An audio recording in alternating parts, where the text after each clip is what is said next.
Welcome to the Practical Growth Podcast with me, E.B. Johnson, author, NLPMP, and cognitive reappraisal coach.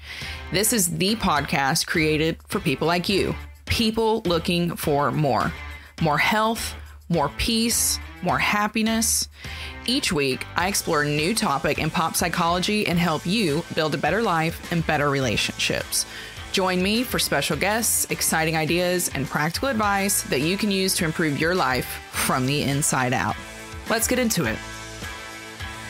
Hello, my lovelies. Welcome back to another episode of the Practical Growth Podcast. It's me, EB, your favorite medium.com writer, your favorite NLPMP and cognitive reappraisal specialist, and your favorite TikTok coach. And I'm back at it again today. Sorry, I was not around last week. I was extremely ill and ended up not doing too well, which those of you who follow me on Instagram, watch my stories, or who follow me on TikTok, you will probably know about that because I've talked about both. And if you're one of my clients, you probably know because you got rescheduled. But I am back. I am here. It's good to be back, and it's good to be talking about what we're going to be talking about today because it's going to explain so much about me to you, and it's going to explain a lot about you to yourself. Okay. What am I talking about? Well, it's the reason that you guys hear me burning out this time every year, right? Last year I had that big infamous meltdown that you guys heard. Right now, you can probably tell by the sound of my voice, I still don't feel great and won't for the next 6 weeks. It's a tough time of the year for me physically, mentally, all of the above. And a part of it, well, really all of it has to do with the fact that I'm a neurodivergent person. Okay. And that's what we're going to be talking about today. Not my neurodivergent specifically. And, all the other labels underneath that umbrella don't matter. But what we're going to be talking about is neurodivergence and why neurodivergent people are so much different from neurotypical people, specifically why we have to take a completely different path to healing. Okay. We can't just talk ourselves into feeling better, into having more energy, or out of the sensory issues. We're wired differently, and that changes the way that we heal. And so much of our healing has to be centered around trauma-informed self-care, okay, which specifically relates to us. So that's what we're going to be talking about today. Trauma-informed self-care for neurodivergent survivors. And it doesn't matter where you fall on the spectrum, there's going to be stuff in here that's going to help. So that's what we're going to be talking about today. How we get out of these cycles of burnout that we fall into, how we deal with the cyclic nature of our trauma, and how do we make ourselves feel better, right? How do we just feel better in the skin that we're in? That's what we're going to be talking about today. So buckle up, get ready. It's going to be a good episode. Right. So, you know me, I always think it's helpful to start at the beginning with this kind of stuff. And specifically, I think it's quite helpful for me to explain kind of my own story and coming to terms with my neurodivergence and how it then led me down this path of understanding the real deal healing when it comes to neurodivergent people, specifically people with, for the sake of this, people who are ADHD, who are ASD, or maybe they're at the crossroads, right, of ADHD.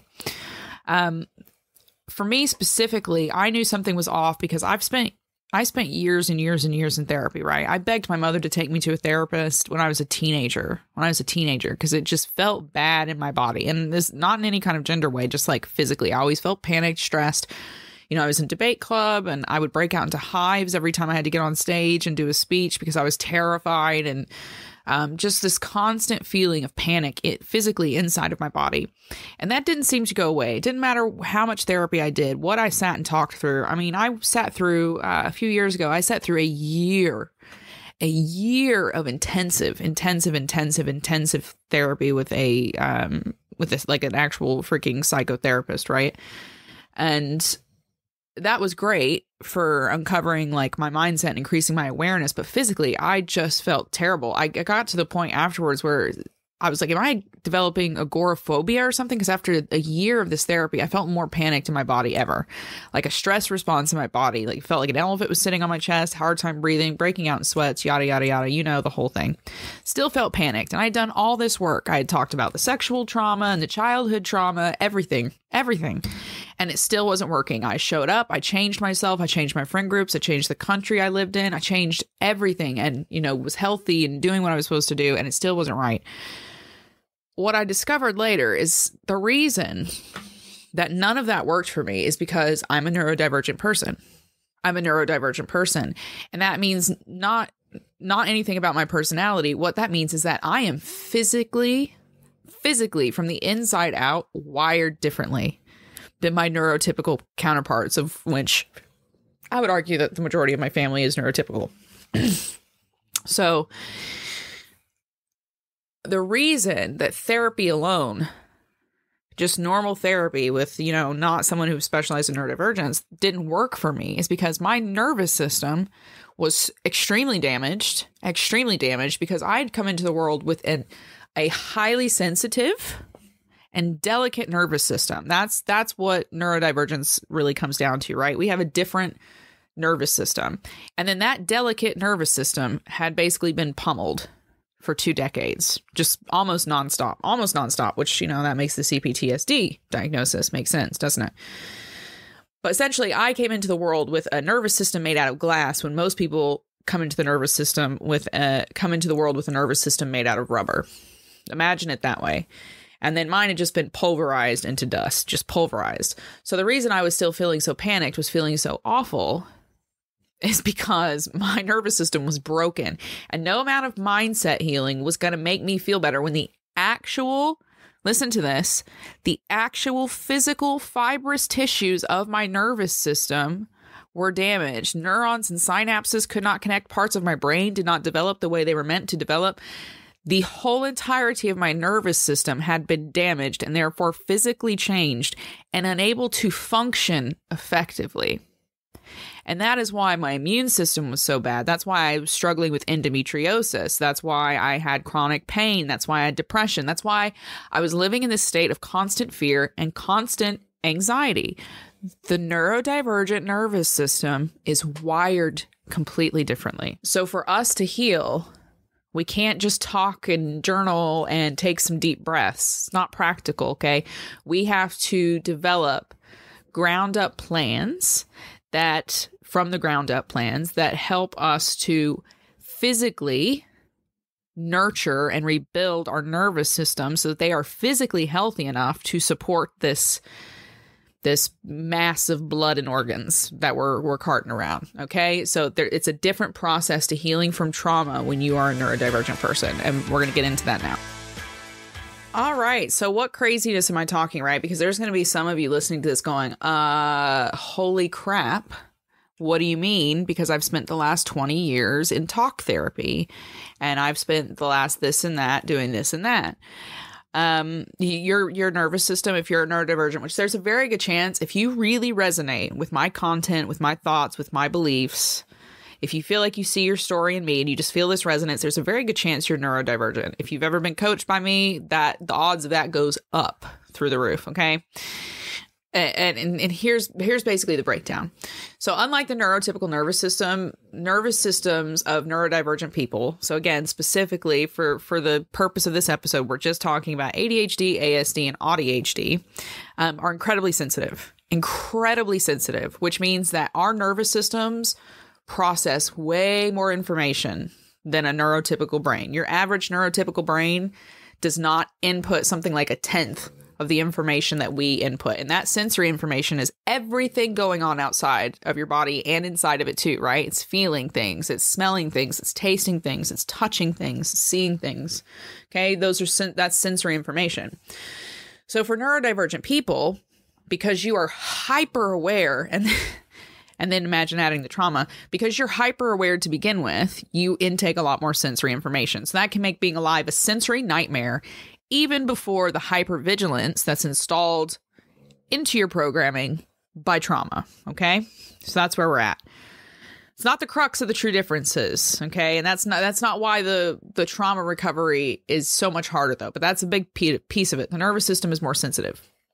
The true difference in a neurotypical nervous system and a neurodivergent nervous system, and why it's so hard so much harder for the neurodivergent system to work is because of a thing called the window of tolerance. Okay. The window of tolerance. And essentially, all you need to know is that the window of tolerance is the ability of all parts of your nervous system to work together in order to balance the sensory information that's coming in. Okay, so if all of your systems are working the way they're supposed to, working together, imagine your central nervous system and your peripheral nervous system are people. Okay, they're just two guys that work in an office together. And when things go well, they come in, they start the day, they shake hands, and they pass off things back and forth, one between the other. Boom, bell rings at the end of the day, and they go home. That's a neurodivergent or neurotypical person. Okay, that's how their nervous systems work. A neurodivergent person has two guys that hate each other. They refuse to shake hands. They've built walls like a militarized zone down the middle of the office. They hate each other. They don't work together. Okay, so things don't go smoothly. This is how a window of tolerance essentially is. It's the setup. When the different parts of your nervous system don't work well together, it causes more upset, more panic. One part of the nervous system starts carrying more than the other, which could be like the autonomic nervous system, right? Which is fight or flight, which makes you feel panicked. That gets stuck on. That gets stuck doing all the work. The sympathetic nervous system doesn't work right. It can't kick on and take over to stop that sense of panic. The better the different pieces of your nervous system work together, the greater your window of tolerance. And when you have a really high window of tolerance, you're good. You don't feel stressed. You don't feel angry. You don't feel depressed. You're good. But when that window of tolerance diminishes, that's when you start to feel burned out, aggravated, short-tempered, moody, despondent, hopeless, depressed, all of those bad things that you feel physically in your body all the time. That's because your nervous system doesn't work the way it's supposed to work. Okay? One really helpful way to think about it, to think about these differences, is to think about it like, this is the way I kind of see it. Think about it like two high schoolers who have been given their first car. Okay? The neurotypical person goes to a really nice, fancy school. Their parents have a lot of money and they give them this brand spanking new car. Okay. The neurotypical kid gets a brand new car, shiny. All the fluids are exactly where they're supposed to be. All the systems work together. The shocks are brilliant. They just sail down the road. They don't feel any bumps. Totally good. Yeah, fender benders from time to time, but it's a big fancy new car with all the bells and whistles and all the safety components. So they're totally fine. Now let's go to the neurodivergent kid. Okay. The neurodivergent kid comes into the world with a beater, a jalopy of a car. Okay. There's no oil in the system. The air conditioner doesn't work. Or not enough. The shocks in the car, completely gone. Completely gone. It rides like a Flintstone car. The kid can feel every single bump, every pothole, and they end up in a ton of accidents because the car is impossible to steer. It is impossible to steer. It doesn't work right. Okay? That is what the neurodivergent kid gets. While the neurotypical kid pulls right out of the parking lot at the end of high school, it just sails right on down the road. The neurodivergent kid, their car breaks down. Their car breaks down before they even get out of their parking spot. Before they even know how to drive the car, the damn thing breaks. Okay? And if they are lucky enough to get out of the parking lot, they immediately get pulled over. That's how you can kind of think of this. Okay? That's how you can kind of think about this. The kid, the neurodivergent kid with that jalopy car is miles behind their neurotypical peer before they even know what's going on. Before they even know what's going on. And that's made worse if you've been exposed to trauma, especially childhood trauma, which ding, ding, ding, something like 98% of neurodivergent people have childhood trauma because they end up being traumatized because they are somewhere on a neurodivergent spectrum and their parents don't know how to deal with that. And so they get traumatized because of it. They get punished. They get ostracized. They get alienated. They get harmed because of their natural inherent natures, okay? So most of us are neurodivergent, we're traumatized. That's just the way it is. So add that layer to it now, okay? I want you to see those two kids in the parking lot. You got the neurotypical kid with his brand new car. He's showing it off to his friends, cranking the air conditioner, blasting the speakers. Sounds great. His parents are high-fiving him. Other parents are high-fiving them. There's a big bow on the car. Now the neurotypical kid, alone in the corner of the parking lot, One of the doors is just falling off. Trunk won't close. Grill's hanging off the front of the car. And then their parents come over, spit on the kid, and light the inside of the car on fire and walk away. That's ultimately the experience of most neurodivergent people. Okay? That is the experience of the neurodivergent person. And that is why healing is so much different. It sounds really overwhelming, and I get that, and it sounds kind of hopeless, right? You're like, well, I came into the world with a shit nervous system. And if that's the root of all my trauma, and if that's where most of the damage has been done, and why I'm still struggling, then that's it. I'm screwed, right? Wrong. Absolutely wrong. There are ways that you can help heal and repair your nervous system. No, it may never be the brand new car, but you can absolutely trade your nervous system in for something with oil in the engine. Okay? Let me put it that way. But before you can get there, you need to understand the intersection of hypervigilance and overstimulation. Okay? Because being a neurodivergent person creates a perfect storm of chaos. And that chaos very easily derails our lives. Okay. We already have a hypersensitive nervous system, and then we get traumatized. And that increases the hypersensitivity of our nervous system. So at peace or not, when you're a traumatized neurodivergent person, you end up with a brain that is constantly scanning the environment for threat patterns, because that's one thing the neurodivergent brain is super good at, is pattern recognition. And it goes, right, well, we got hurt. Those people hurt us. Let's make sure that never happens again. And it starts just constantly scanning every single solitary thing, even the things it doesn't need to scan, for those threat patterns. And that is what hypervigilance is. Okay? That's what hypervigilance is. And when you are stuck in a hypervigilant state, it increases your cortisol levels, which creates excessive stress and anxiety, that feeling of anxiety. But this is actual physical stress that wears on all of your physical systems, your immune system, your endocrine system, your skeletal systems, your cardiac systems, your nervous systems, all of it. Okay. Cortisol is damaging to all of it. And if that's not bad enough, that fuse, that window of tolerance that you have, becomes smaller and smaller and smaller. Think of it as the window getting jammed, someone driving a nail into it. Okay. Then what is overstimulation? If that's hypervigilance, what is overstimulation? Overstimulation is one of the hardest things to overcome. And again, this is where we see the nervous system as the root of the problem. Okay. And most of my clients that come to me, it is this nervous system again that is the problem. Overstimulation is essentially like the biggest issue with ADHD, ASD, and ADHD people. And it's essentially a sensory processing disorder. Okay. Overstimulation is essentially a sensory processing disorder, which means that all the sensory information that's being thrown at you from the world, sight, smell, taste, sound, touch, it overwhelms your nervous system. You can think of it as a tidal wave of just noise and chaos just being just draped over you till you can't breathe. That's a good way to describe it. For those of you who've been overstimulated, you know.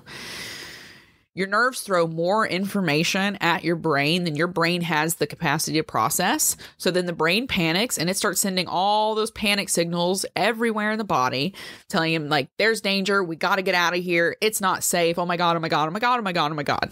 And it does this all the time. All the time. You could just be walking down the street and you walk past a group of people and you just have this unreal physical anxiety response. And a lot of it, this is what it is. Okay. This is overstimulation and hypervigilance.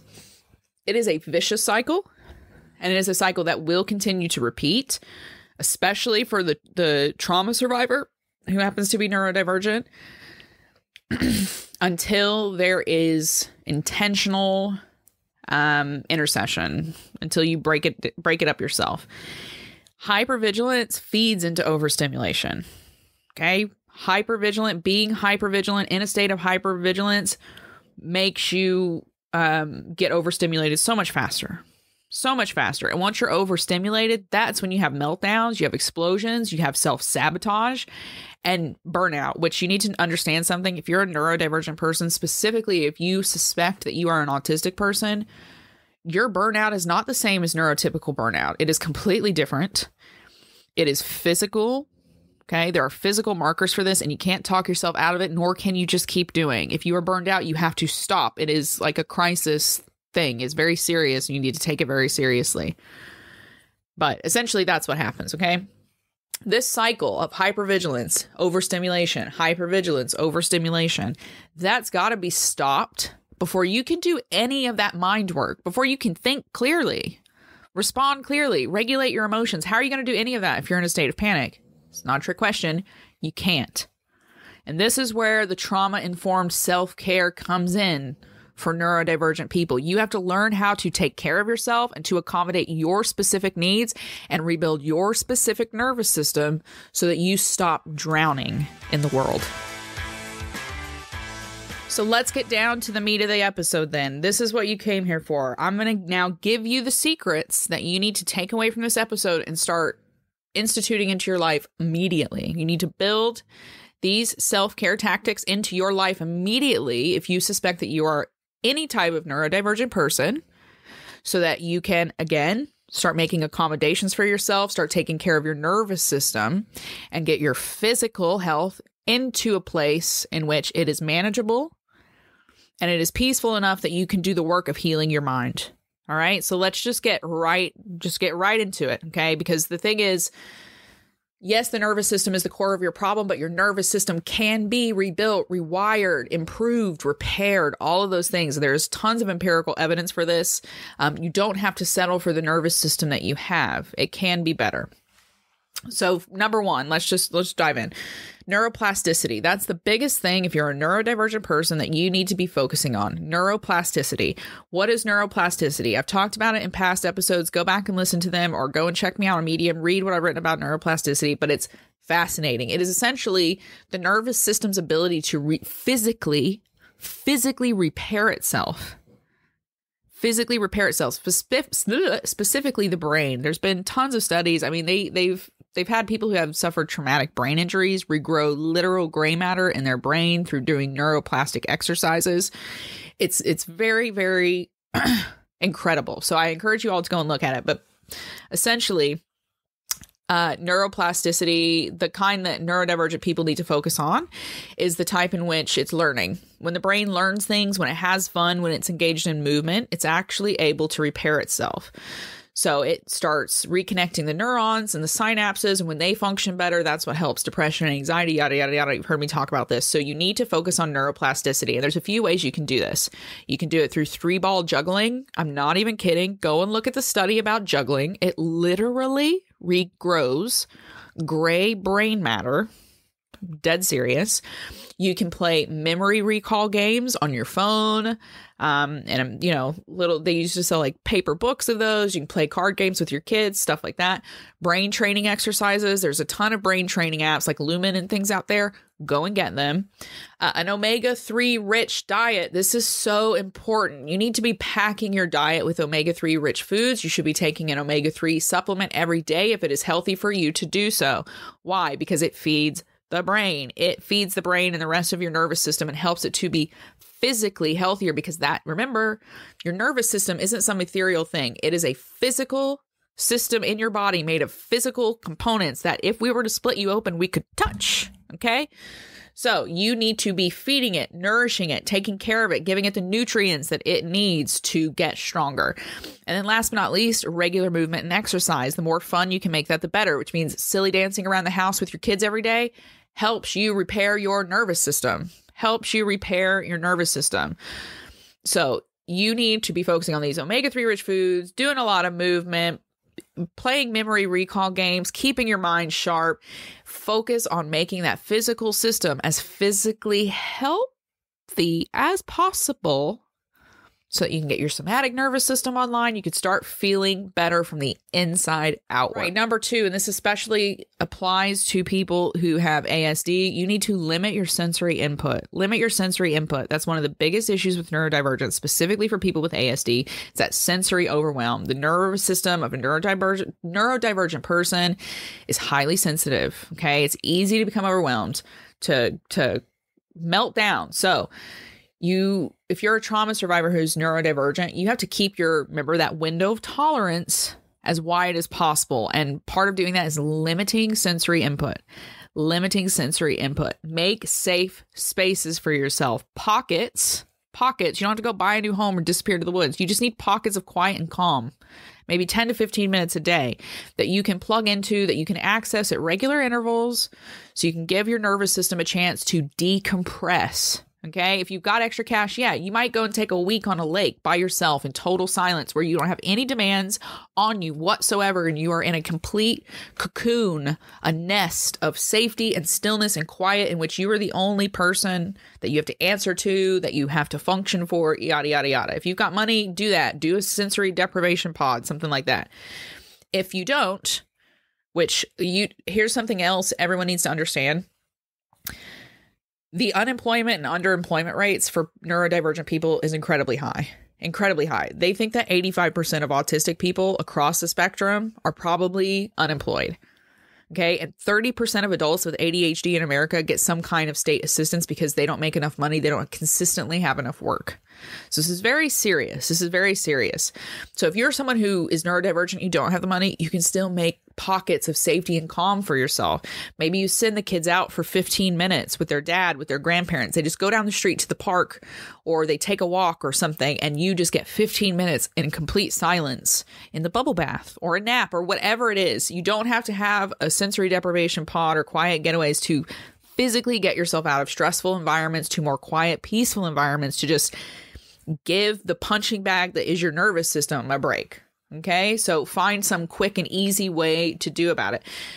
And one of the simplest things you can do, okay, because there's no right or wrong way to do this. You don't have to like completely overhaul your life. You can just start wearing comfortable clothes, right? You can just create cozy spaces that make you feel warm and fuzzy on the inside. It doesn't have to be complicated. Number 3, you need to make sensory accommodations for yourself. Remember that sensory overwhelm we talked about up top? You're going to have to beat that, and not all of it's avoidable, right? Because all of us live in a world with neurotypical people, and we have to go out into the world with those neurotypical people who are chaos. They are absolutely chaos, and they're extremely hard to read. So it doesn't matter where you're at on this kind of neurodivergent spectrum. You're going to have to make accommodations so that you cannot burn out with the unavoidable overwhelm that you have to face. Okay. So what does that mean? What does that look like? When I say making accommodations for yourself, I mean doing the simplest thing to help limit all that sensory overwhelm. Okay. You want to avoid the nuclear detonation that is that overstimulation and hypervigilance by finding a way to comfort your sensory inputs. You want to comfort your sensory inputs when you are in positions that you cannot avoid. All of you have probably seen this at some point. If you watch Ryan Murphy's Scream Queens, you've definitely seen it. Headphones is one of the easiest way to do it. And that's how a lot of neurodivergent people do it. You put on headphones. It limits that sensory overwhelm that's coming in through hearing, which is a big one, which really overstimulates people.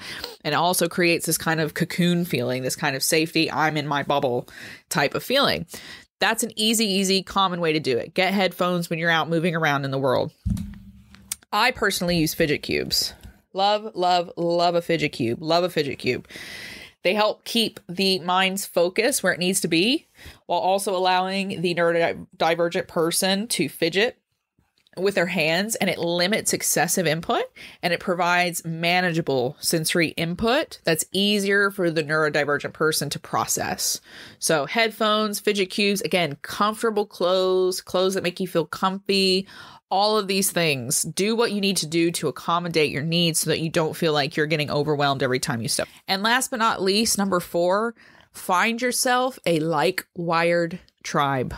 Find yourself a like-wired tribe as a matter of self-care. I'm dead serious. I'm so serious.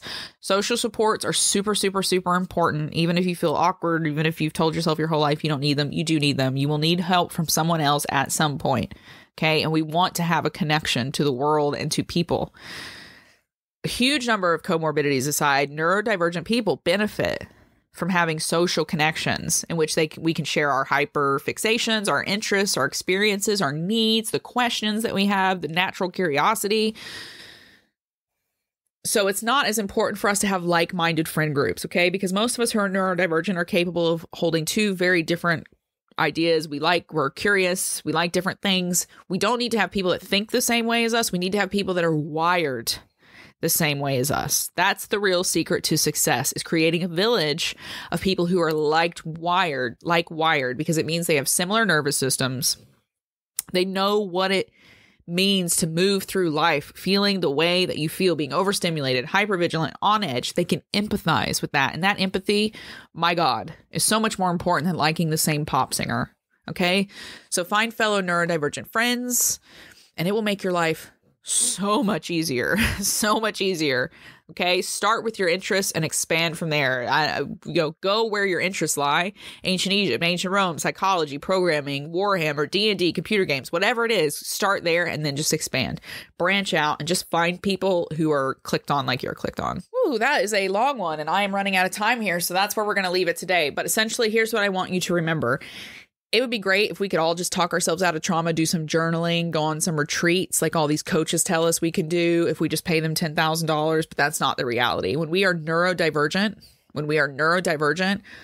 the root of our healing has to be in physically repairing our nervous systems and getting our nervous system, the different parts, the different components of that nervous system working together so that we can increase that window of tolerance. So when you leave here, I hope that you're going to walk away and go, right, I'm going to go look up this neuroplasticity. I'm going to come up with a list of 10 things I'm going to do this week, 10 neuroplastic exercises, some adjustments I'm going to make to my diet. I'm going to go and move and have silly dance time with my kids or, whatever it is. I want you to start nurturing that nervous system so that you can finally find some physical peace. Is it a perfect formula? No, but I guarantee you, if you use those 4 trauma-informed self-care tips that work for your brain and the rest of your nervous system, you will feel better at 30 days.